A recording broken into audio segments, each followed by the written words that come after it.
Martial law, the military takeover of domestic enforcement, the suspension of civil liberties. Could it happen here?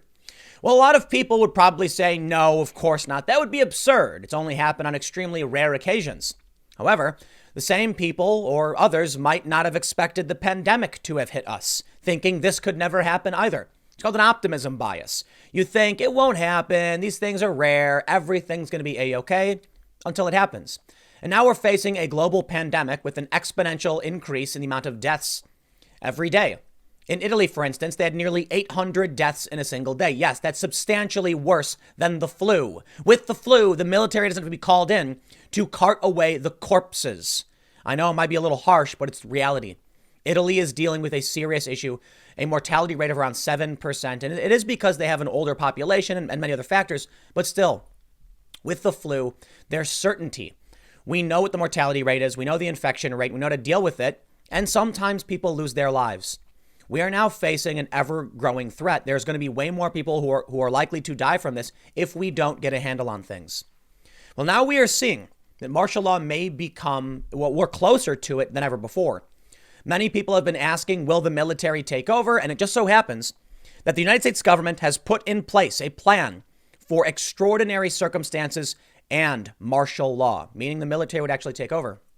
A bunch of videos went viral showing military vehicles on trains. The first thing I have to say about this is that, dude, these videos are everywhere all the time because the military is always moving equipment.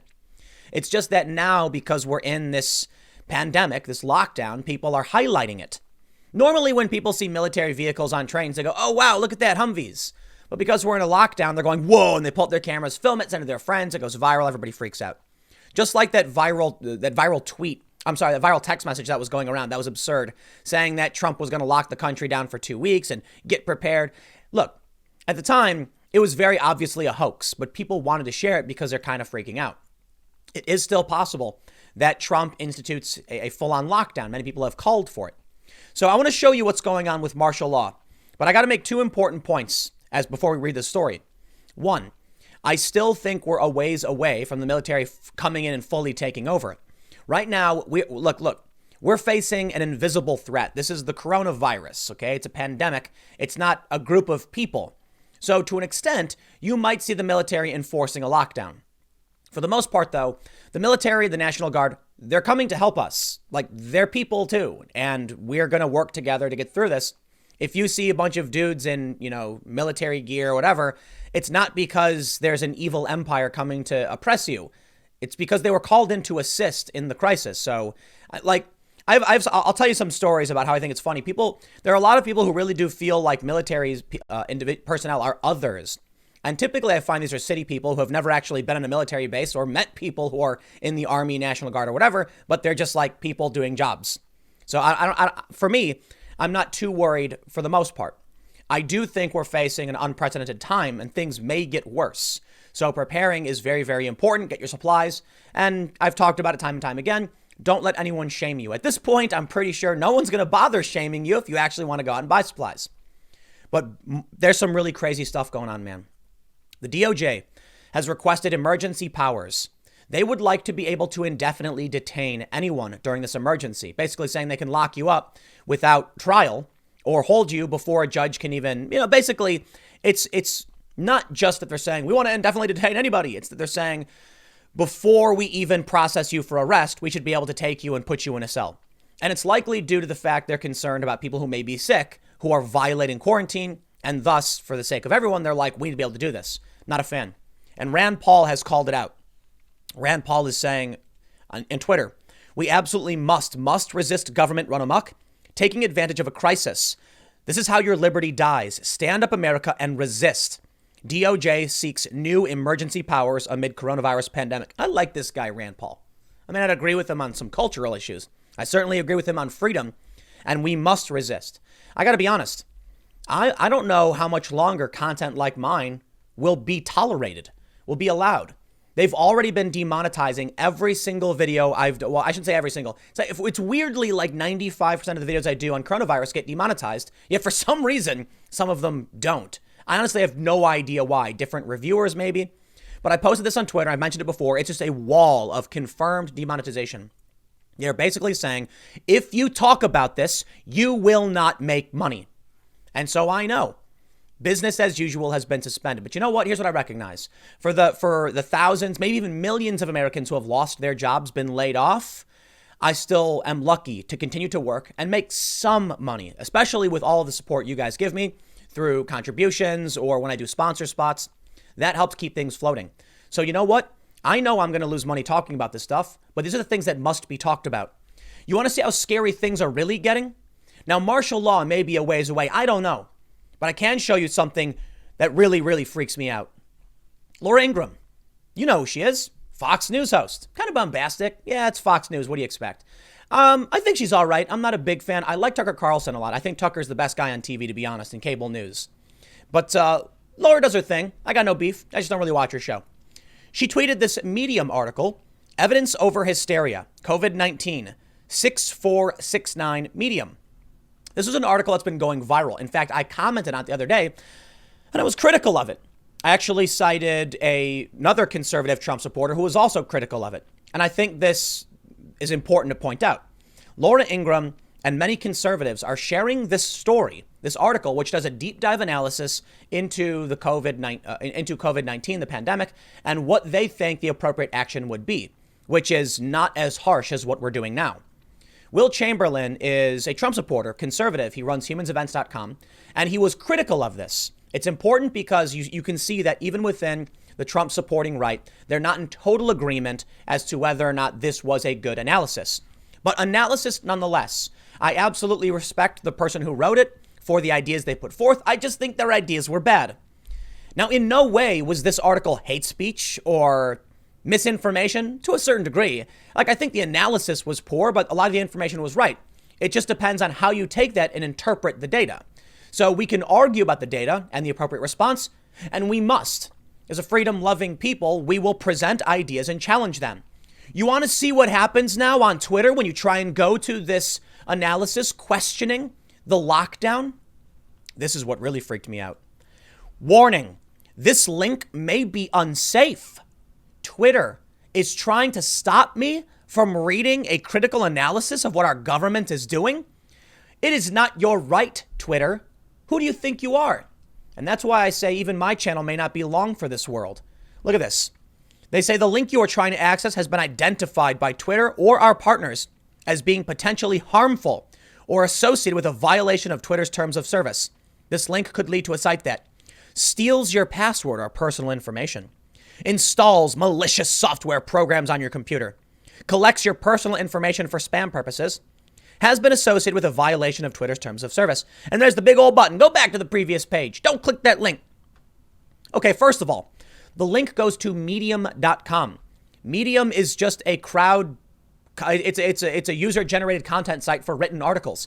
It's like YouTube for written articles. Could you imagine if Twitter said, this YouTube link may steal your password or private information? Sounds scary, doesn't it? No. This was a critical analysis of what we're doing to our economy, to our culture. I don't agree with it, but nonetheless, these ideas must be discussed. Twitter is saying no. And now let me one-up it for you. Do you know what happens when you actually go to the link? Error 410.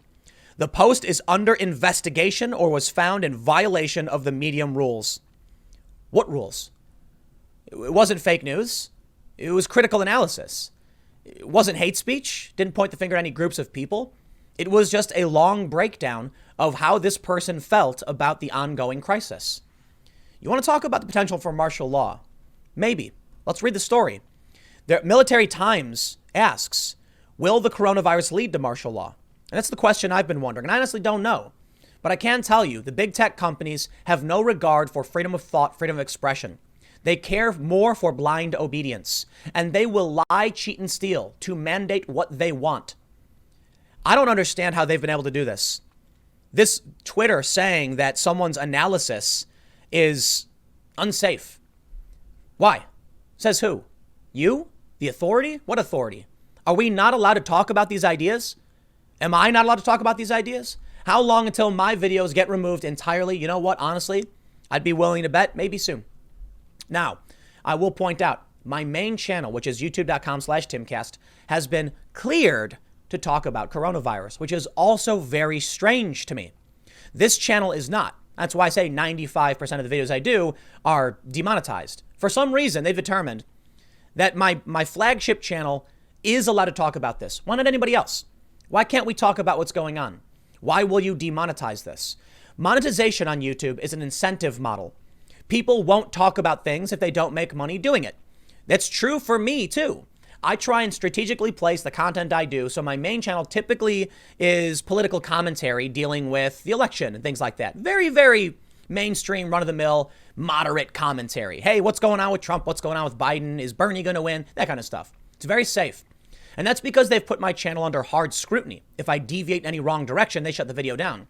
That's why I have two other channels. This channel, I'll talk about whatever I need to talk about, and I keep my flagship as kind of a support system. It's the foundation that allows me to keep working. Now, with something as serious as coronavirus, I'm not going to stop, right? There's a limit. If you tell me that I can't talk about, I don't know, some weird circumstance or whatever, it's like, I mean, if I don't care, I don't care. And so I'll make it work. But when it comes to the coronavirus, this is something serious we need to talk about. When it comes to martial law, it's something serious we need to talk about. And you can demonetize me all day and night. I'm going to talk about it. I can't ignore this. If there's something, more relevant, I'll talk about it. So basically, I'll put it this way. There are limits. Everybody is, being pushed in different directions. For the most part, I benefit off of being a rather moderate individual with mainstream commentary. I say mainstream in like broad, moderate. It's not too far in one direction or the other. So I'm not super concerned with the heavy scrutiny that YouTube has on me. It actually benefits me because my videos get monetized more often. With the coronavirus, they're basically pressuring me and slowly pushing down, saying, stop talking about this. At a certain point, they're going to have to delete my channels because I will absolutely show you what these tech companies are doing to suppress anyone who may have an opinion to the contrary of the machine. If we continue in this direction that Twitter is bringing us, there will only be homogenous thought, and we can never accept that. And that's why I'll give another hard shout out to Senator Rand Paul for calling out the DOJ's seeking of emergency powers. The line must be drawn. Tech companies must not be allowed to arbitrarily remove opinions that run contrary to the government's desire or emergency powers or whatever. And this is the threat we're faced with when we give massive private companies control. There's a constitution that protects us to a certain degree. They'll declare an emergency and try and take away our civil liberties. But big tech companies that control speech, they can just do it. And they're doing it now. Now about that martial law. This plan we see from the Daily Mail. Extraordinary circumstances. And apparently we're a long ways off from anything like this happening. They have I believe it's a 4-star general. They say, the coronavirus crisis is forcing U.S. military planners to look at extraordinary circumstances and prepare for a range of radical scenarios, including the imposition of martial law. Northcom Commander General Terrence J. O'Shaughnessy would lead the country if Washington were crippled by the current COVID-19 crisis. It's important to be fair. The crisis is real. The pandemic is serious. If you don't believe me, watch the videos from northern Italy. They are horrifying. Read the stories from doctors. I guess if you don't want to believe any of it, fine. But the idea that all of these governments, even ones that don't like each other, are working in concert with this big hoax, to me is just shockingly absurd. Some people believe it. Listen. This is serious. I know people who are personally affected. I've talked to people who have experienced what's going on, in hospitals and with sickness. So I'm relatively close to this. You got to be careful with the 6 degrees of Kevin Bacon on this one. People might say like, my friend's sister knows a guy. Well, my friends are telling me stories that how they're being affected by this. So I'm seeing it. I think it's real. I think we should take it seriously. And I respect our law enforcement and military personnel who are doing what they can to try and protect us. Martial law may come about. And look, I got to be honest. If we're facing a true apocalyptic scenario, then we might actually need the military to step up to preserve our way of life and try and save us. That's what they're supposed to do. The issues I have are the abuses of power and how this may linger. And that's a challenge. Where do you draw the line? It's very easy for governments to say, look at the boogeyman, now give us your rights. Right now, I think we're dealing with a serious threat. So it's not so much that they're going to make it up. A lot of people are scared the government makes things up and will try and steal your rights. In this instance, they might exploit the emergency to gain that kind of power. There are some limits that we place. But it does seem like over time, we gradually give up more and more of our rights. To me, it's kind of strange. The Constitution says the government shall not. Yet we can just declare an emergency and take away the constitutional rights. I mean, they can literally do it. The president or Congress can declare martial law. What's the point of a constitution if they can just declare an emergency whenever they want? So it works. I do love the Constitution. I got to be honest. My ability to speak when I want to. But the threat we also see now outside of the potential for martial law is that even though I have the right to free speech, YouTube could just shut me down if they wanted to. I could cease to exist tomorrow and you'd be like, wow, what happened to Tim's channel? And people would freak out about it for a minute. They'd be like, whoa, YouTube deleted Tim. And then in a week, they'd not think about it at all. And they would go on with their lives and they would do nothing. That's the real problem. And they know it. I can't believe we saw that post got taken down. I'm flabbergasted. Flabbergasted, I say. So the Military Times wrote this a few days ago. Will the coronavirus lead to martial law? We don't know. But let me read you what is martial law and what we should see or what we can expect. The Military Times says, in simple terms, martial law is the replacement of civil rule with temporary military authority in a time of crisis.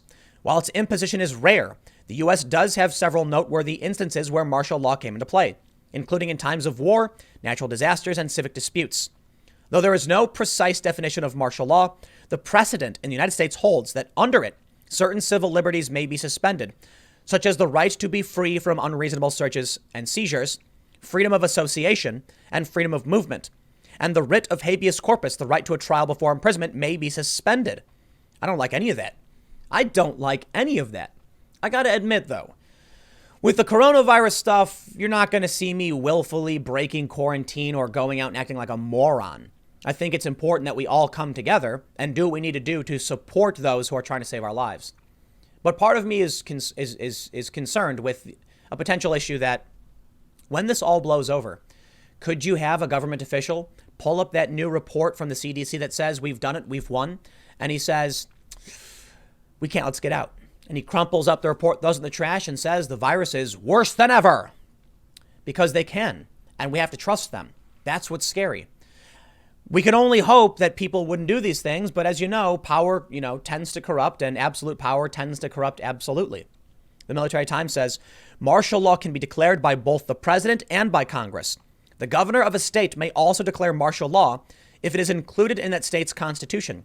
However, Congress has never solely imposed it. They go on to mention that during the War of 1812, there was some martial law.